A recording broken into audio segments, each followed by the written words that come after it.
My name is Lynn Madera with Salesnet. We're going to go over our Outlook add-in for Salesnet CRM today. This is the third webinar in a series of 3, and we covered Word and Excel in our prior 2 sessions, and you can access those slide decks and recordings from within the Help Center. So at the very end of the session, we'll take a quick look at that so that you'll know where to go to get the information after the fact. Our agenda today is going to cover the basics of setting someone up to have access to the add-in, what privileges they need, where it can be downloaded, how you install it, and how you authenticate so that you can start using the add-in. We're also going to go over the default settings. Then we'll look at how to synchronize the information and how to link emails. Okay, so our first slide goes over what does the Outlook add-in do? It does several things, actually. Number one, it is a synchronization tool between Salesnet and your Outlook environment. Okay, so a user who has been given the privileges can synchronize their contacts, appointments, and or tasks between Outlook and Salesnet. Okay, so you don't have to sync all 3 of those types of records. You can choose just to sync contacts or just to sync appointments, but that is what the synchronization function does. Okay, there's a second major function within Outlook for linking emails. Okay, this allows a user who has privileges and can authenticate with the Outlook add-in to link emails from their Outlook environment over to contact records in their Salesnet CRM account. Okay, so this is not a synchronization. We're not synchronizing emails that exist in Outlook and Salesnet back and forth. We're letting you push emails from Outlook into Salesnet to kind of enhance that archiving or paper trail information that you might want to store about conversations that you've had electronically with a contact. Okay, what privileges are needed? So we have a number of administrators on today, and our privileges that we need is just a simple checkbox down at the bottom of the privilege profile for a user under Access Options. So once you check off that option for a user, then they have access to the Outlook add-in. That means that they can download it and install it and authenticate. The download point for a user is down at the very bottom of their setup menu under client-side tools, and we're kind of covering that up here. But you'll see Outlook add-in for Salesnet CRM, which is sandwiched in between here between Excel and Word. Okay, when you click on that, there's 2 things that you can download in the Outlook add-in information here.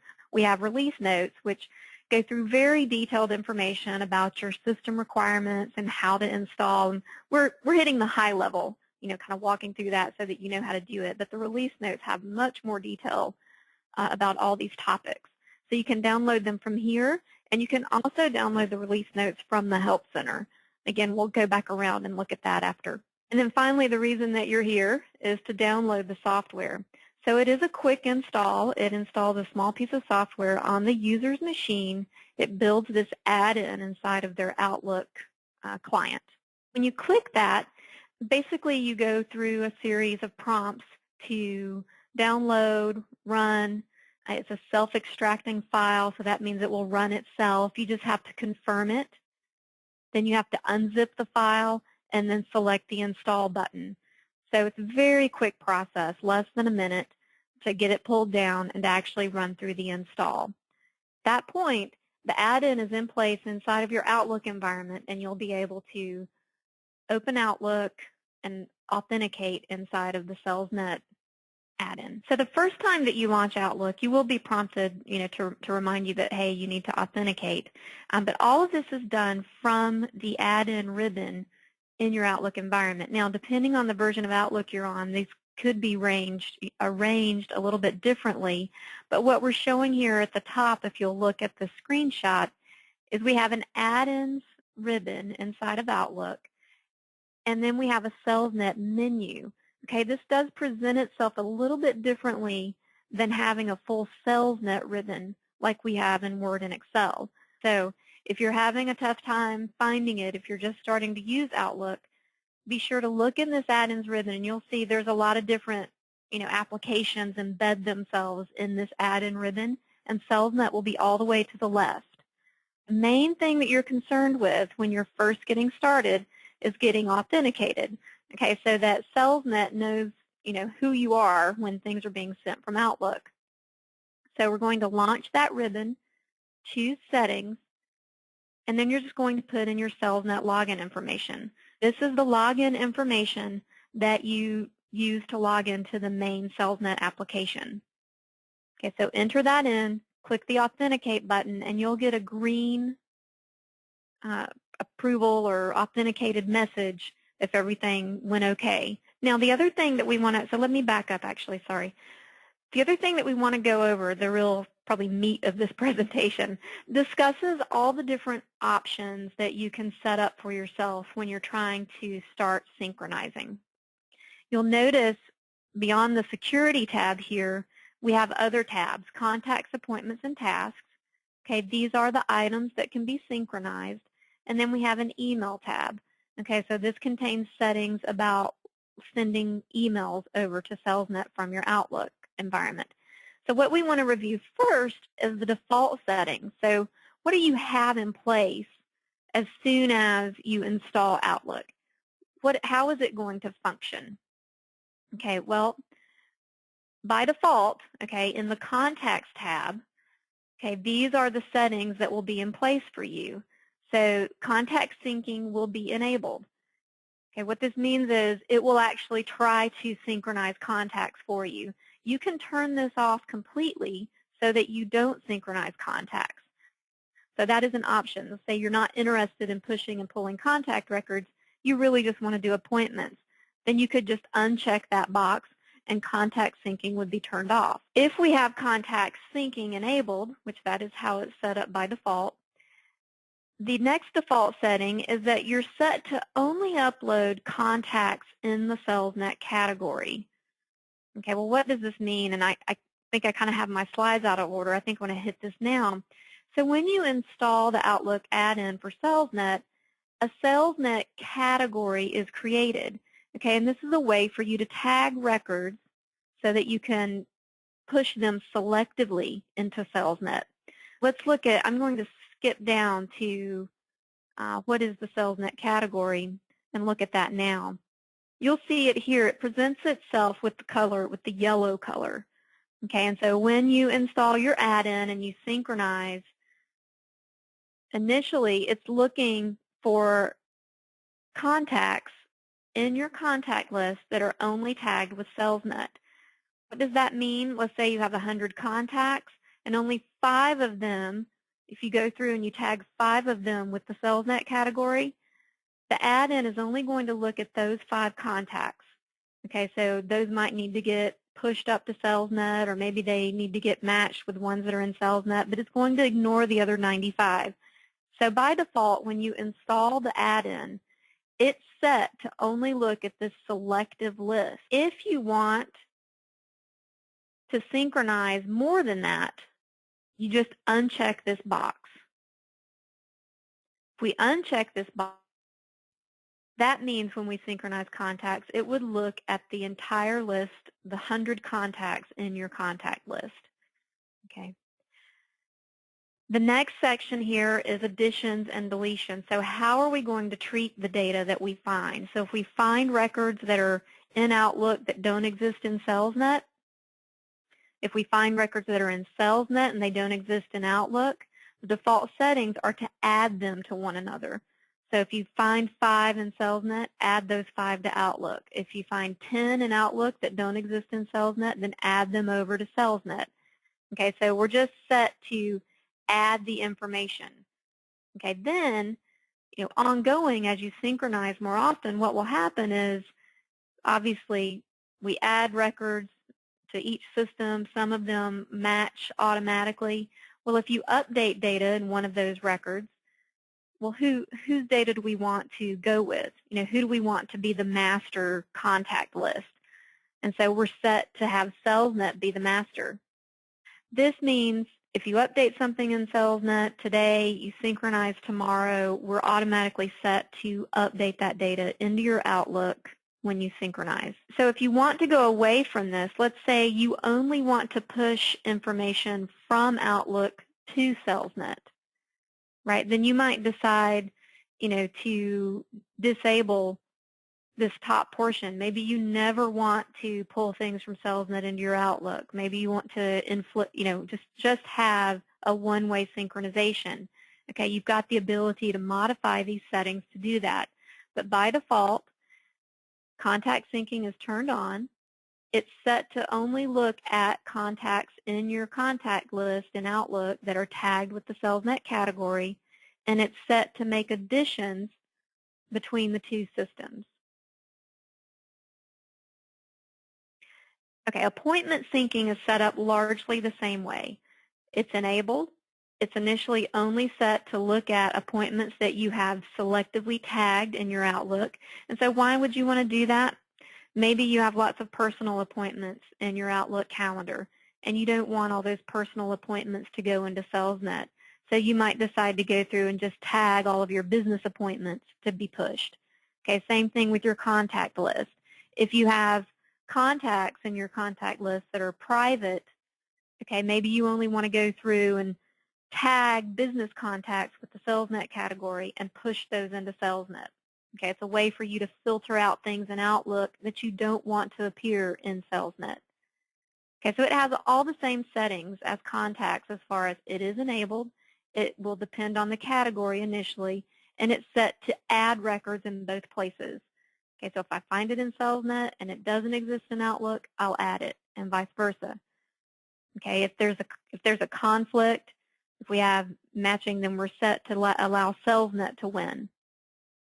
Then we have an additional filter on how far do you want to look at contacts in the future and the past. Okay, and by default, future appointments 3 months out will be pulled in and no past appointments. But you can go in and modify these settings to make that window bigger, smaller, and even go back into the past to grab past appointments.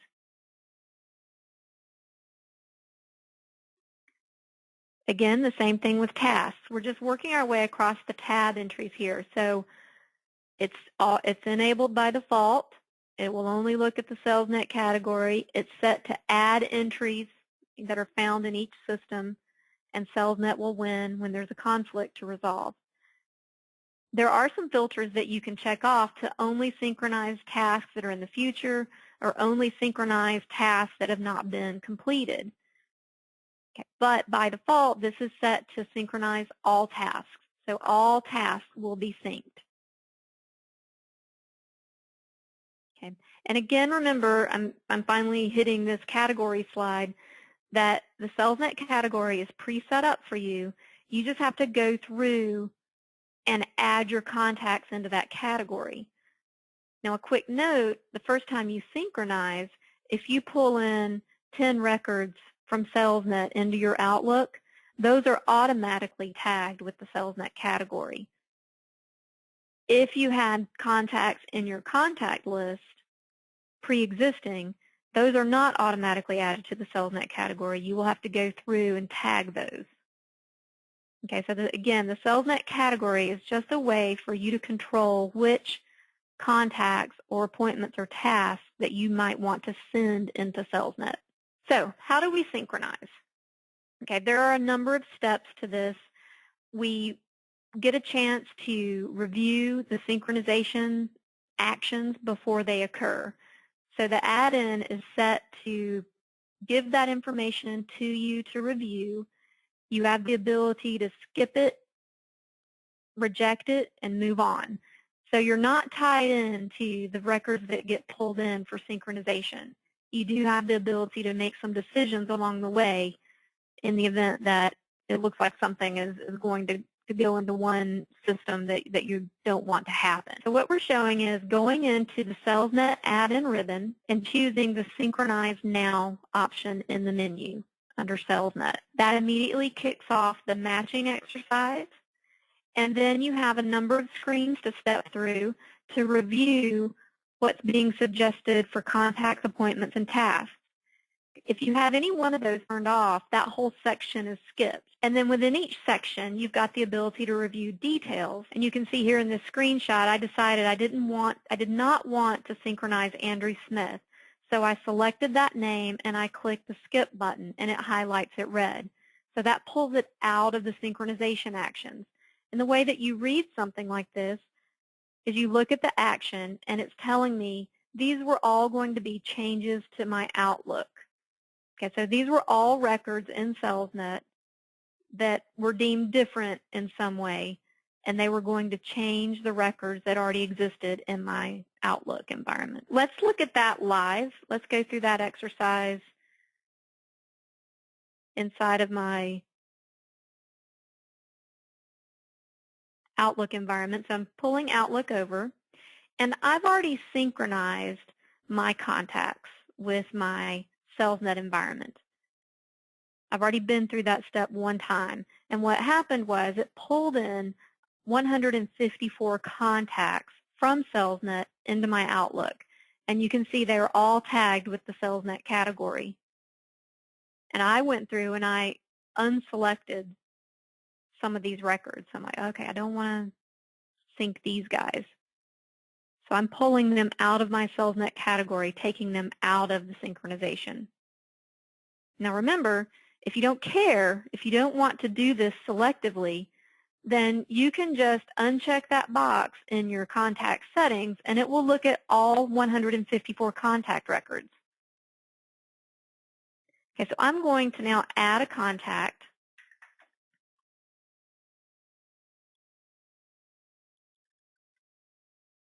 I'm just going to call it Outlook Add-in Demo, so give it some. Okay. So I've just added this guy in. He's not in my Salesnet category, and if I go look at my settings, Add-ins, Salesnet, Settings, and go to my Contacts tab, I'm set to only look at contacts that are in the Salesnet category. I'm going to uncheck that because I want to be able to synchronize all my contacts. I don't want to be selective with the category. So what I expect is this Outlook Add-in Demo contact will be picked up and it will want to push it into my Salesnet account. So I'm going to Salesnet, Synchronize Now, and it tells me that it's downloading contacts. Download is complete. And it tells me that I actually have 1 addition to Outlook, 1 addition to Salesnet, and 7 changes. So I can click Details,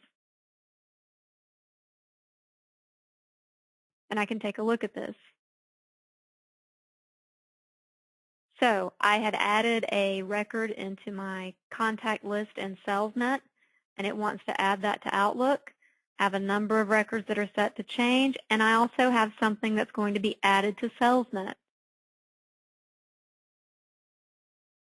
Again, I could skip one of these. You'll notice I'm highlighting a row and clicking Skip. Changes the action to skip. I can go back and unskip. You know, I decided I really do want to include those, and I'll let it go. And when I say OK, it comes back to the screen, and it will give me the new summary of actions if I changed anything. And then I can accept the entire synchronization, or I can reject it. Okay, if I accept it, it immediately runs, and I'm finished. So let's accept that. Your changes have been saved. I click OK. Now my Outlook went behind the scenes here, so I'm going to pull it back up. So what do I expect to have happened? Number one, I expected that Lynn Madeira got added into the system. And I already had one in there, but this is my new one from Salesnet. Then if I go back into or go into my Salesnet account, let's search for our demo user. So here is my OA demo just added in. If I go and look at this information, the detail on the contact, you can see that it was created today, and I'm logged in. I'm using my TED Salesnet demo account. and it came in through our secure APIs, which is that's how our add-ins communicate with the Salesnet server, is through the secure APIs. Okay, so my actions ran through my synchronization for contacts. I had my appointments and tasks disabled. If I go back into Salesnet and into my settings, what you'll see is I have unchecked the synchronization for appointments and tasks. Like, I didn't want that at all. Okay, so I disabled those, and I only had my contact syncing enabled, and that's the only thing that it tried to pull, and that's the only thing it displayed to me for review. The other way that you can kick off synchronization is actually to check the automatically sync when Microsoft Outlook opens. Okay, if you save this setting as checked, then every time you launch your Outlook, it will try to synchronize. And that's okay. It may take just a few seconds to pull the data from Salesnet, allow you to go through the comparison process. Just make note that if you are not currently online, it will take it a moment to time out and say that it can't communicate to the Salesnet server. So just know that in order for synchronization to run, obviously you have to have an internet connection and you have to be able to reach the Salesnet server. Okay, so that was a run-through of synchronization, and we just focused on the contact records. Now we want to go and look at our email piece. This is not, again, a synchronization, but more of a push from your Outlook into Salesnet. So when you go look at your email tab in your settings area, there are a number of different types of settings to designate. And by default, these are the settings that you have. Number one, it's checked off to show you a notification whenever you try to push the email to Salesnet. And it will tell you whether it was successful or whether it failed. Next, you can designate within an email, so within the recipient list, the to, the from, the copy, the blind copy, where do you want to look for email addresses for syncing into Salesnet? So you could, in theory, push this one email to Salesnet, and it could find matching email addresses in each one of these recipient fields. And when we talk about recipient fields,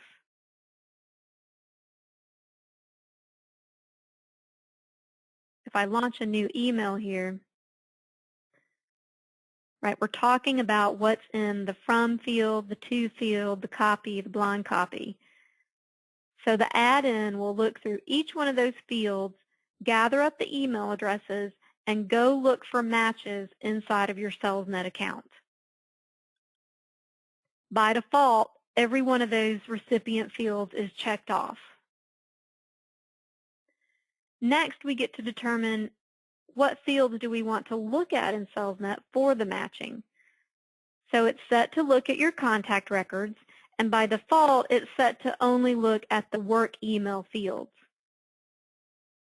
You can modify this and open it up to also look at the home email fields.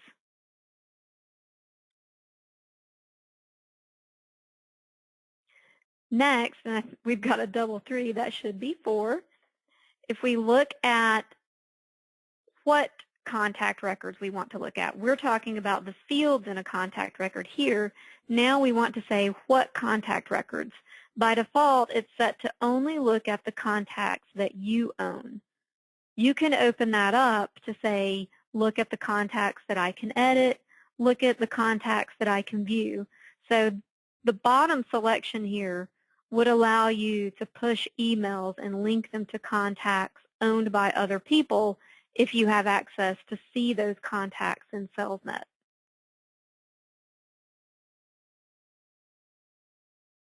So how does the linking work? How do we kick that off? Well, there are 2 ways to push emails from Outlook into Salesnet. The first one of those that we're listing here is the Salesnet send and forward. This is used on an email that you're writing, drafting inside of your account. It's a new email, and you have the option to send it to whoever you're sending it to, as well as forward it to Salesnet at the same time. Okay, so that's for new emails that you're sending. The second option is to open up an email that was sent to you, that you received, and you could decide to forward that onto Salesnet. So it's not something that you're going to respond to necessarily. It's just something that you go, you know what, there's a nice little electronic trail here of our conversation, and I want to forward this to Salesnet. So let's look at the difference here. To pull up Salesnet, and I already had, pulled up Outlook, and I've already launched a new email. So you can see here I have send and forward. So this will send the email to the people that I have addressed it to, and it will at the same time forward a copy of it onto Salesnet. So let's use our little demo user in here, OA demo at test.sim. So I'm going to send this to OA demo at test.sim. Obviously, that's a bad email address, so that person would not get it.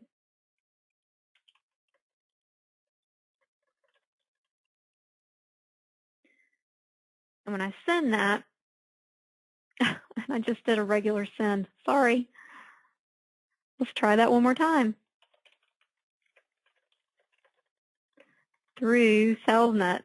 So there's an example of what not to do if you want to send this to Salesnet. Don't use the regular send button. That is just an Outlook send.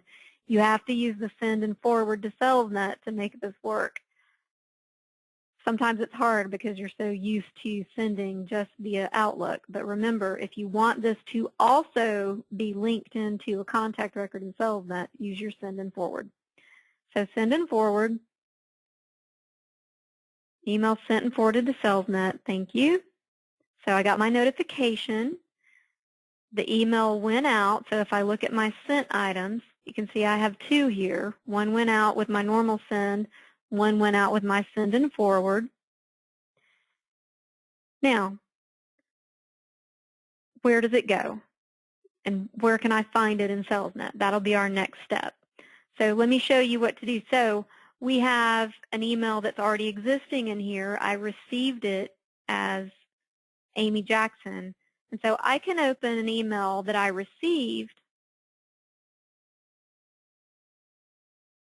and I can decide just to forward this to Salesnet. And so there's a couple of email addresses in here that are going to match and one that's not. So when I forward to Salesnet, it forwarded on, and it just tells me that this was the address that it could not match to. So I'm not in the system as my own contact, so it did not match to me. I can say OK. So I have sent two emails to Salesnet, one with the send forward as a new email and one as an email that I had received.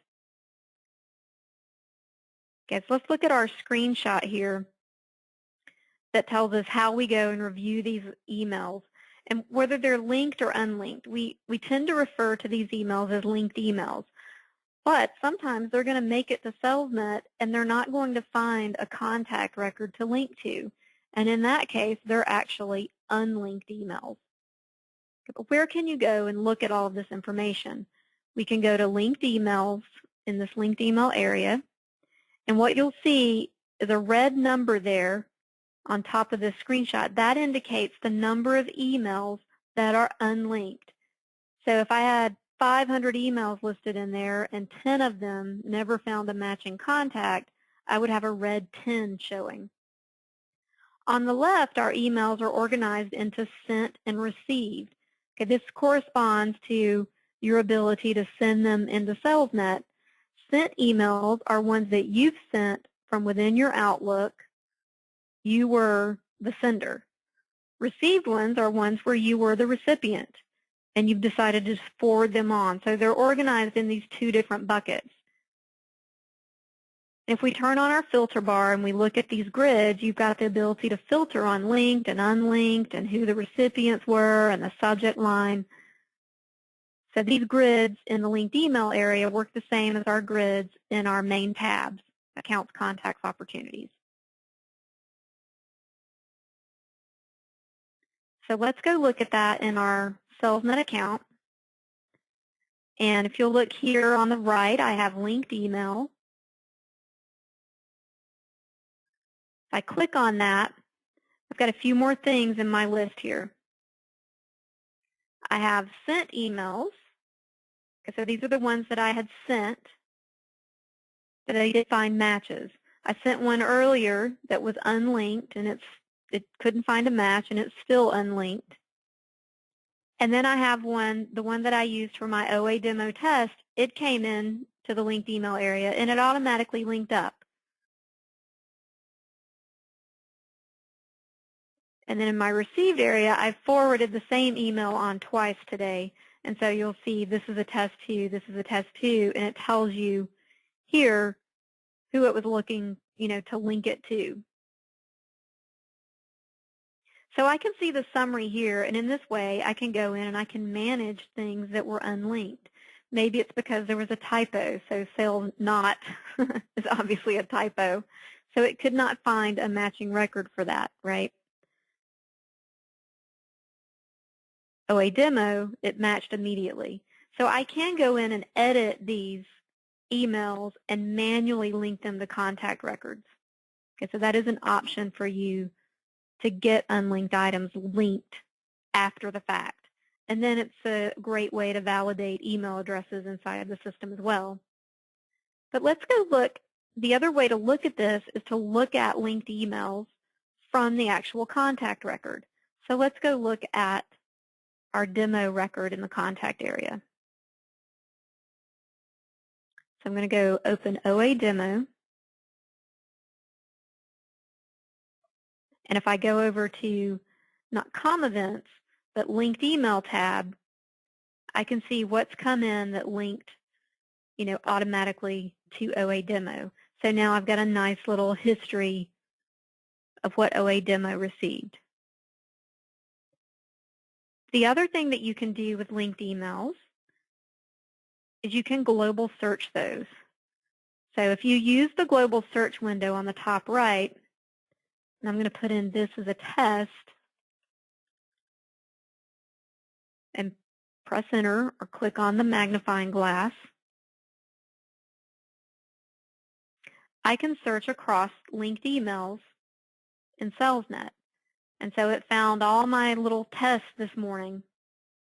This is a test, this is a test, this is a test. So yes, I can go and look at individual contact records and see summaries of the emails linked into them and review information, but I can also come and search across the emails themselves. So if you're looking for a particular conversation about a particular product or customer or partner, this would be a way that you could see that easily.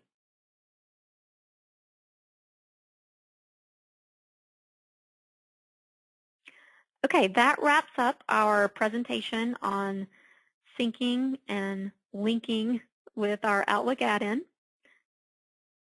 with where you can find some of this information in the Help Center. So if you click on the blue circle with the white question mark, this takes you to the Help Center in Salesnet. So you can submit tickets on the top left. You can see administrative information in the middle, and then how to contact either Salesnet support or your company's support. Then we have a section where you can browse and search through the knowledge base, but we also have some tutorials and information that we're building up in our help resources. And so you'll see we're starting to add in new videos. We've added in the Word add-in video that we held a couple of weeks ago. We're going to add in the Excel add-in video and the Outlook add-in video this weekend, so you can get them here. And under the User tab, we're putting in our slide decks. So the Word and Excel slide decks are in place already, and we'll be adding the Outlook slide deck as well. And so as we work through more of our documentation, we're supplementing all of these areas so that you can go and download these PDFs or look at the associated videos as needed. Okay, thanks a lot for attending today. Hope everyone has a great weekend. Take care.